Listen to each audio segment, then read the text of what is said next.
Olá, meus amigos, um dia de muita paz para todos nós. Hoje, exatamente 15 de junho de 2026, estamos nós reunidos para estudarmos a obra Memórias de um Suicida. E hoje a nossa prece será diferente, né? O professor Valdeir irá cantar, fazendo a nossa prece cantada. E no finalzinho, já falei para ele, teremos mais música, né? Então vamos ouvir a oração em forma de canção.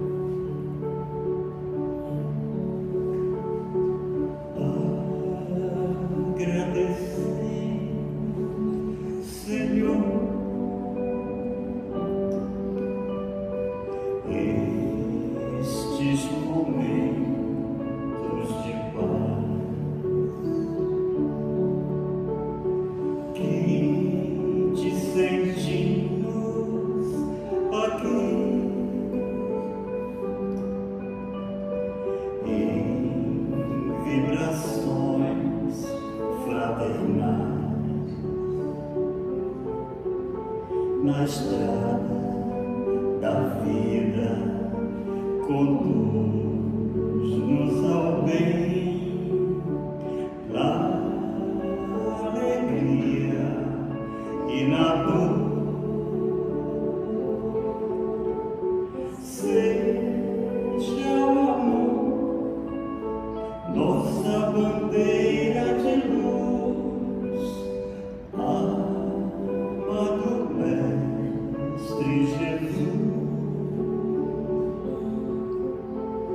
Seja o amor nossa bandeira de luz, amado Mestre Jesus.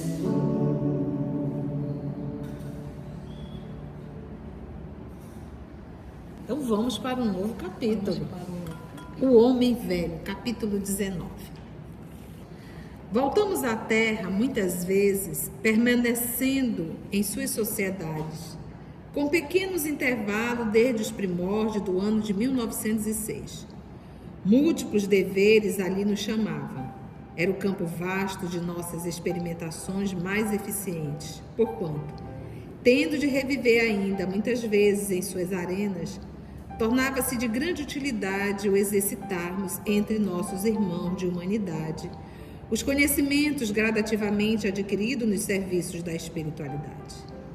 Assim foi que, sob os cuidados de Aníbal de Silas, lembra que era o professor que retratava o Evangelho, mas tendo por assistente prático a experiência secular de Surya Oma, dilatamos as lides de beneficência iniciadas sob a direção de Teócrito, multiplicando esforços para servir a corações sofredores sobre as doces inspirações das lições messiânicas, do Messias, quer os deparássemos ainda grilhetados nos planos da matéria, quer em lutas permanentes no invisível. Então, tanto auxiliava os encarnados quanto os desencarnado, que nós sabemos que perambulam pela terra. E a gente percebe aqui a assistência espiritual. Então não pensa mundo espiritual de ociosidade. Mundo espiritual é um mundo ativo de trabalho. E aí a gente lembra o Paulo quando diz a nuvem de testemunhas, não é verdade? Então espíritos, tem muito espíritos trabalhando, nos ajudando. Servimos nos postos de emergência da colônia a que pertencíamos, como no Hospital Maria de Nazaré e suas filiais. Integramos caravana de socorros a infelizes suicidas perdidos nas solidões do invisível inferior, como nos abismos terrenos.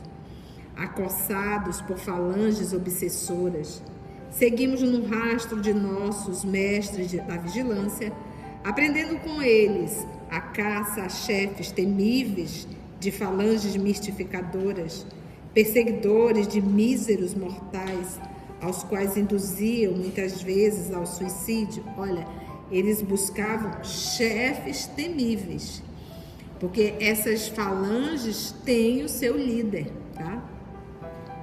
Visitávamos frequentemente reuniões organizadas por discípulos de Allan Kardec, com ele, discípulos na condição de alunos, tá?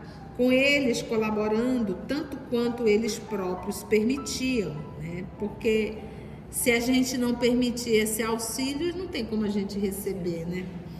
É necessário, né? Acudimos a imperativos de muitos sofredores alheios às ideias espiríticas, mas verdadeiramente carecedores de socorro. Então, ou seja, eles atendiam só os espíritas? Não. Não, a todos. Devassamos prisões e hospitais, descobríamos desolados sertões brasileiros e africanos, cogitando de fortalecer o ânimo e prover socorro material a desgraçados prisioneiros de um mau passado espiritual, agora às voltas com testemunhos recuperadores em envoltórios carnais desfigurados pela lepra, amesquinhados pela demência ou assinalados pela mutilação. E essa auxília material é inclusive em relação ao corpo físico, porque há uma ação sobre o corpo físico, né? Assistência. E nos atrevíamos até pelos domicílios dos grandes da terra, onde também possibilidade de dores intensas e de graves ocasiões para o pecado do suicídio. Só gente pobre que vive a experiência na pobreza comete suicídio? Não. Por isso é que ele diz, né? Para o pecado do suicídio enxameavam, né? Um número grande, né? Não obstante as fictícias glórias de que se cercavam. Então, quantos atores e atrizes, cantores e cantoras famosos cometeram suicídio? É verdade? Excesso de medicação, excesso de química de qualquer forma, né? E isso é uma forma de suicídio também. E por toda parte, onde existissem lágrimas a enxugar, corações exaustos a reanimar, almas vacilantes e desfalecidas pelos infortúnios a aconselhar, Aníbal levava-nos a fim de nos guiar aos ensinamentos do mestre modelar, que é modelo, né? Com os quais aprenderíamos a exercer, por nossa vez, o apostolado sublime da fraternidade. Ostensivas por meio da colaboração mediúnica organizada para fins superiores, ocultas e obscuras por ações diversas, impossíveis de serem narradas na íntegra ao leitor, nossas atividades multiplicaram-se durante muitos anos nos diferentes setores da caridade. E, se mais uma vez indóceis aflições nos surpreenderam ao contato das angústias alheias, no entanto, mais vezes ainda obtivemos doces consolações ao sentirmos haver nossa boa vontade contribuído para que uma e outra lágrima fosse enxuta, para que um e outro desgraçado acalentasse as próprias ânsias e sugestões santas da esperança. Um e outro coração se aquecesse ao lume sagrado do amor e da fé que igualmente aprendíamos a conceituar.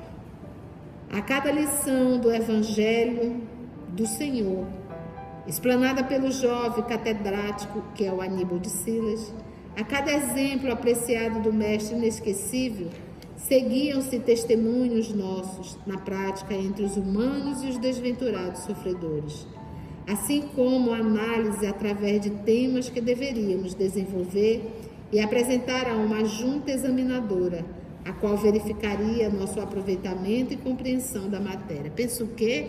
Faz o trabalho, apresenta o relatório e vamos ver se vai ser aprovado, né? Porque eles estão em processo de aprimoramento, né?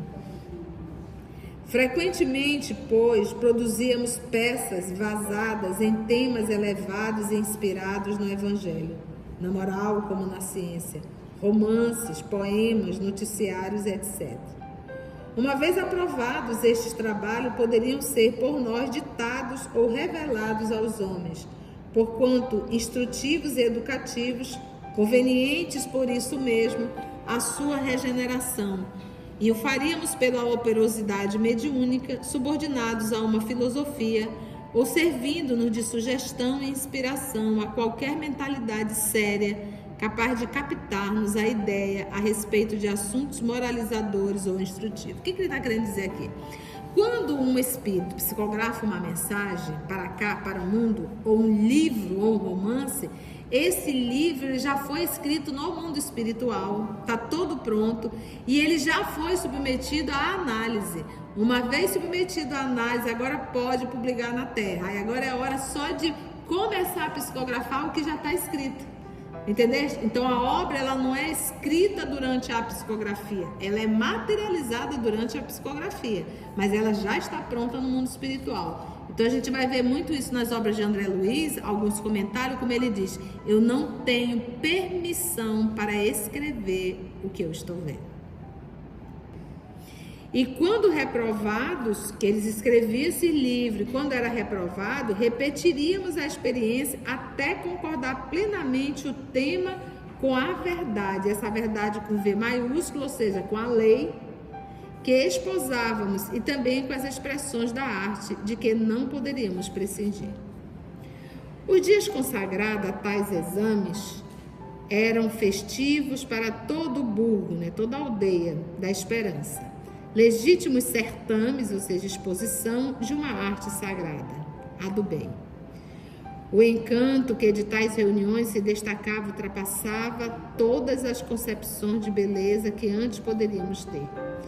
Esforçavam-se as vigilantes na decoração dos ambientes, na qual entravam jogos e efeitos de luzes transcendentes, indescritíveis em linguagem humana, enquanto luminares de nossa colônia, como Teócrito, Ramiro de Guzmán e Aníbal de Silas, se revelavam artistas portadores de dons superiores, quer na literatura como na música e oratória descritiva, isto é, na exposição mental por meio de imagens das produções próprias. Tu já pensaste isso? Pensou, produziu mentalmente, isso ele chama de arte. De outras esferas vizinhas desciam caravanas fraternas a emprestarem brilho artísticos e confortativo às nossas experimentações. Nomes que na terra se pronunciam com respeito e admiração acorriam bondosamente a reanimar-nos para o progresso, ativando em nossos corações humílimos o desejo de prosseguir nas pelejas promissoras.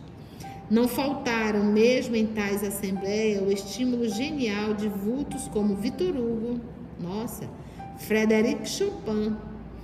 Este último considerado suicida na pátria espiritual, dado o descaso com que se ativera relativamente à própria saúde corporal. Então, o suicídio não é só de forma direta, ela tem também de forma indireta. Ambos, como muitos outros, cujos nomes surpreenderiam igualmente o leitor, exprimiam a magia dos seus pensamentos dilatados pelas aquisições de longo período na espiritualidade, por meio de criações intraduzíveis para as apreciações humanas do momento. Tivemos, assim, ocasião de ouvir o grande compositor que viveu na terra mais de uma experiência carnal, sempre consagrado à arte ou às belas letras, às suas melhores energias mentais, traduzir sua música em imagens e narrações, numa variedade atordoadora de temas, enquanto o gênio de Hugo mostrou em lições inapreciáveis de beleza e instruções a realidade mental de suas criações literárias. Chopin. Ele era polonês, ele foi radicado na França. A encarnação dele foi em 1810 e a desencarnação em 1849. Gente, super jovem ele desencarnou, 39 anos. O poder criador desta mentalidade, a quem a Terra ainda não esqueceu e que a ela voltará ainda a serviço da verdade, V maiúsculo, servindo-a sob prisma surpreendente, ou seja, Victor Hugo vai voltar? Vai. Chopin deve voltar ainda? Vai. É sempre aquilo que a gente fala, cada vez a seleção vai ser melhor. Então, cada vez espíritos mais nobres estarão reencarnando e os mais perturbadinhos vão começando a sofrer o exílio novamente, né? O exílio novamente, não dá para acompanhar, tchau. Verdadeira missão artística a serviço daquele que é a suprema beleza. Deslumbrava nossa sensibilidade até as lágrimas, atraindo-nos para a adoração ao ser divino, porventura com idêntico fervor, idêntica atração com a que a faziam Aníbal de Silas e Epaminondas de Vigo, valendo-se do evangelho, da redenção e da ciência. Era o pensamento do grande Hugo, vivificado pela ação da realidade, concretizado de forma a podermos conhecer devidamente as nuances primorosas das suas vibrações emotivas transubstanciadas em assuntos encantadores da epopeia do espírito, através de migrações terrenas e estágios no invisível. O que equivale dizer que também ele colaborava na obra de nossa reeducação. Surpreendeu-nos então a notícia, ali ventilada, de que o gênio Victor Hugo se confirmava na Terra desde muitos séculos, partindo da Grécia para a Itália e a França, sempre deixando após si um rastro luminoso de cultura superior e de arte. Seu espírito, pois, em várias idades diferentes, tem sido venerado por muitas gerações, cabendo-lhe positivamente a glória de que se cerca em planos intelectuais. Nem para falar o nome das encarnações, né? Ou seja, todos ele foi conhecido, né? Quanto ao outro, Chopin, alma insatisfeita, que somente agora compreendeu que com o humilde carpinteiro de Nazaré encontrará o segredo dos sublimes ideais que a saciarão. Em miríficas expansões de música arrebatadora, transportada da magia dos sons para o deslumbramento da expressão real. Deu-nos o dramático poema das suas migrações terrenas, uma delas anterior mesmo ao advento do grande emissário, mas já a serviço da arte, cultivando as belas letras como poeta inesquecível que viveu em pleno império da força na Roma dos Césares. Aqui já é o Chopin. Quanto a nós outros, os ensaios que deveríamos levar a efeito seriam igualmente traduzindo nossas criações mentais em imagens e cenas, como faziam nossos mentores com as suas lições e os visitantes com sua gentileza. Para tal desiderato, para tal arte e trabalho a fazer, havia um concurso de técnicos incumbidos do melindroso serviço, equipe de eminentes cientistas, senhores do segredo da captação do pensamento para os aparelhamentos transcendentes a que nos temos referido. Então, eles agora vão treinar essa arte de projetar mentalmente o pensamento. Alguns médios da confiança de nosso instituto eram atraídos a essas reuniões, sob a tutela de seus guardiães. E aí entreviam dificultosamente o que para nós outros se revelava com todo o esplendor. Seria para eles como estímulo ao trabalho mediúnico a que se comprometeram ao reencarnar. Instrução inerente ao programa de reeducação convenientemente ao seu progresso de intérprete do mundo, invisível e menos dificultoso de prepará-los para desempenhos que viviam em nossas cogitações de aprendizes. Então, empolgávamos santo entusiasmo por julgarmos fácil tarefa o inteirar os homens das novidades de que nos íamos apossando, certo de que seriam imediatamente aceitos nossos esforços para bem informar. Não contávamos, porém, com um empeço desconcertante que é o pouco desejo existente no coração dos médios de sinceramente se ativarem por causa dos ideais cristãos, que eles julgam defender quando permanecem incapazes para uma só renúncia, avessos aos altos estudos a que será obrigado todo aquele que se julgar iniciado, amornados no desamor à redenção de si próprios e de seus semelhantes, aos quais têm o dever sagrado de defender da ignorância relativa às coisas espirituais, uma vez dotados como são de faculdades para tanto apropriadas. Então, ele disse, muitas vezes é fácil encontrar médios? Não. De capacidade. É fácil encontrar médios que estudam? Não. É fácil encontrar médios que ajudam o seu próximo? Não. Ninguém quer pagar esse preço? Uma só renúncia. Uma só renúncia. Ninguém quer renunciar, né?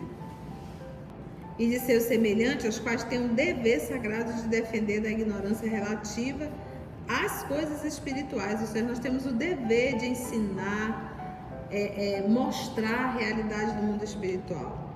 Uma vez dotados como são de faculdades para tanto apropriadas, e quando desarmonizados consigo próprios e as esferas iluminadas, traduzem efeitos mentais, conceitos pessoais, convencido de que interpretam o pensamento dos espíritos, quando a verdade, muitas vezes, manda que se afirme que nada fizeram a fim de merecer o alto mandato, nem mesmo a moralização das próprias mentes. E é com a mais profunda tristeza que assinalamos nestas páginas, escrita com o nosso mais ardente desejo de servir, o desgosto de quantos se interessam pelo bem da humanidade, em além-túmulo, ao observar a falta de vigilância mantida pelos médios em geral, seus parcos desejos de se desprenderem dos atrativos como das ociosidades imanentes ao plano material, esquivando-se ao dever urgente de se despojarem de muitas atitudes nocivas ao mandato sublime da mediunidade, das quais a voz docíssima do bom pastor ainda não conseguiu desprender. Olha aí, o trabalho, né? Aqui, né? É difícil. O Emmanuel dizia isso para Chico. Chico, quando você vier para cá, para esse lado, você vai ver a dificuldade de encontrar um bom médico. Ninguém quer fazer nenhum sacrifício, né? Valemo-nos, pois, destas divagações para ressaltar o fato de que eles mesmos, os médios, infelizmente dificultam a ação dos espíritos instrutores do planeta, porquanto muitos aparelhos mediúnicos, excelentes em suas disposições físico-psíquicas, resvalam para o ostracismo e a improdutividade de coisas sérias. O que é ostracismo para mim, Carlinha? Isolamento, exclusão social ou afastamento. De ostra, né? Fechar, né? Vamos lá.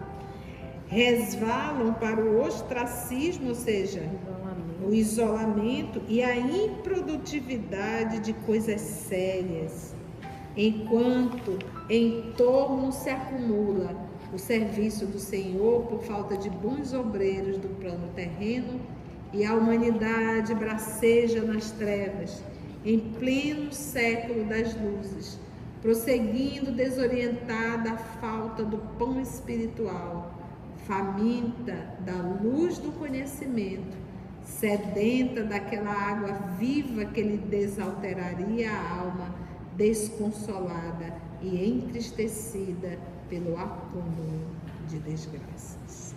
Cenas do próximo capítulo. Então é um lamento, né? Mostrando o trabalho do mundo espiritual, mas ao mesmo tempo a carência que temos de trabalhadores comprometidos com o trabalho. Como diz Jesus, a seara é grande, mas os ceareiros são poucos. Foi bom, gente? Algum comentário? Alguma colocação? Carlinha, alguma colocação? Eu fico pensando que parece que é só para os médios, né? Mas é para a gente também, né? Porque no trabalho do dia a dia também a gente se afasta, muita dificuldade, não dá para ir, e hoje está quente, hoje choveu, e aí a gente se isola e fica no nosso mundinho, né? Às vezes acumulando sofrimento, e que, como ele diz aqui, essa água viva ia alterar esse quadro nosso, né? Certo. Bem, nós prometemos que o professor ia cantar pra gente, então vamos fazer a nossa oração ouvindo música. Hoje nós começamos com música e vamos finalizar o dia de hoje com música, agradecendo sempre a Deus nosso Pai por essa oportunidade que Ele nos dá de estarmos aqui toda segunda-feira, né?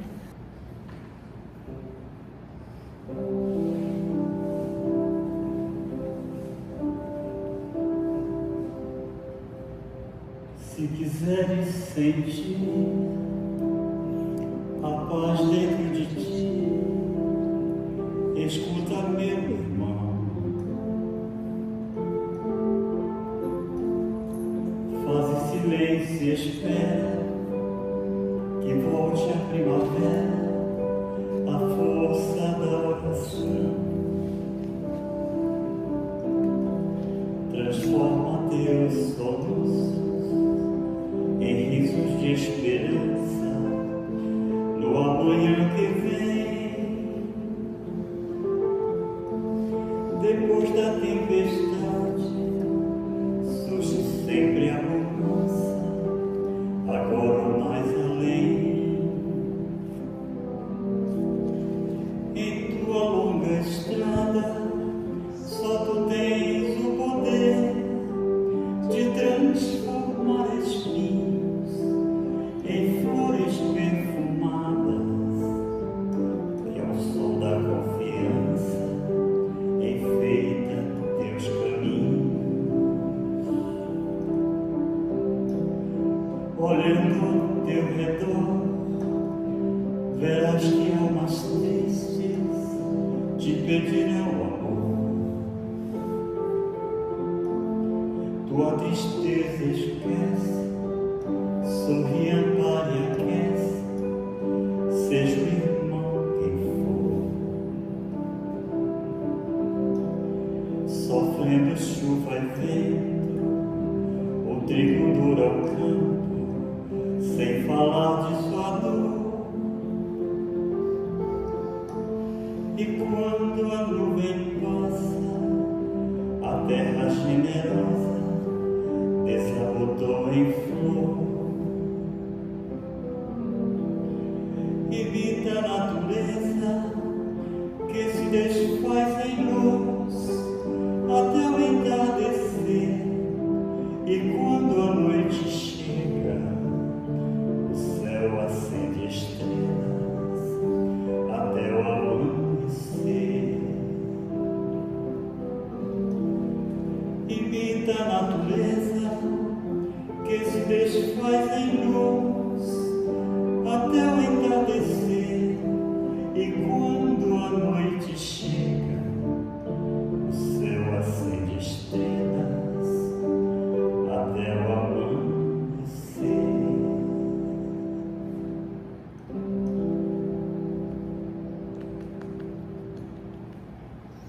Obrigada, Essa música professor. é da Dolores Duran, Espírito. Oh, linda, né?